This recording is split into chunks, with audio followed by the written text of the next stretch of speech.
Pikiran manusia terbagi atas pikiran sadar dan pikiran bawah sadar.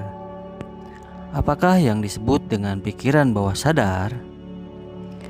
Pikiran sadar kita merupakan pikiran yang menggunakan akal sehat atau logika rasional.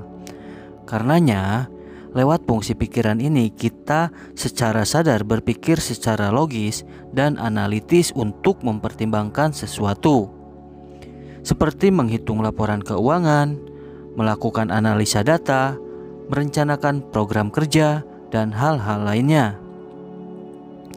Sementara itu, pikiran bawah sadar merupakan pikiran yang berfungsi sebagai tempat penyimpanan memori jangka panjang, emosi, kebiasaan, intuisi, kreativitas, dan kepribadian.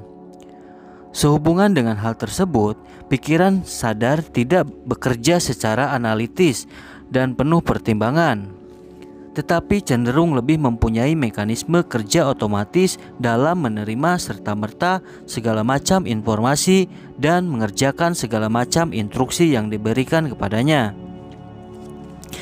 Kenyataannya, pikiran bawah sadar lebih banyak memegang peranan dalam berbagai aspek perilaku manusia dibandingkan dengan pikiran sadarnya.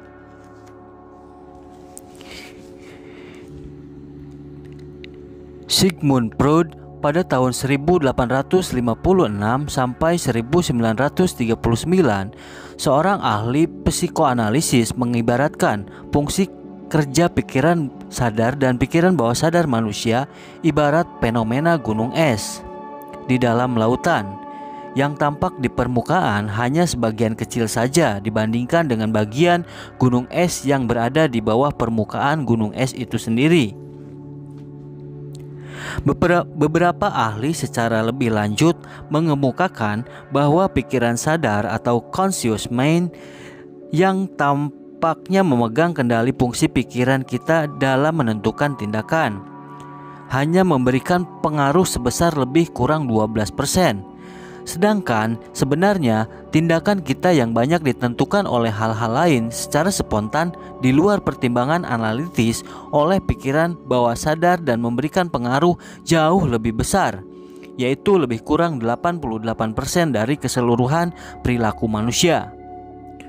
Oleh karena itu, kegiatan penggunaan komunikasi untuk mempengaruhi maupun memanipulasi pikiran orang lain dengan input-input persuasif akan menjadi jauh lebih efektif jika komunikasi yang kita lakukan lebih dititikberatkan pada pikiran bawah sadar sebagai fungsi pikiran yang memegang jauh lebih besar kendali terhadap perilaku lawan bicara. Pikiran tidak sadar juga cenderung menggolong-golongkan orang, yaitu apakah orang yang Anda temui sama seperti orang yang Anda kenal pada masa lalu, dan kalau ternyata benar, Anda langsung menganggap sifat mereka sama dengan sifat orang yang pernah Anda kenal itu. Selain itu, pikiran bawah sadar juga memiliki kemampuan belajar yang sangat luar biasa.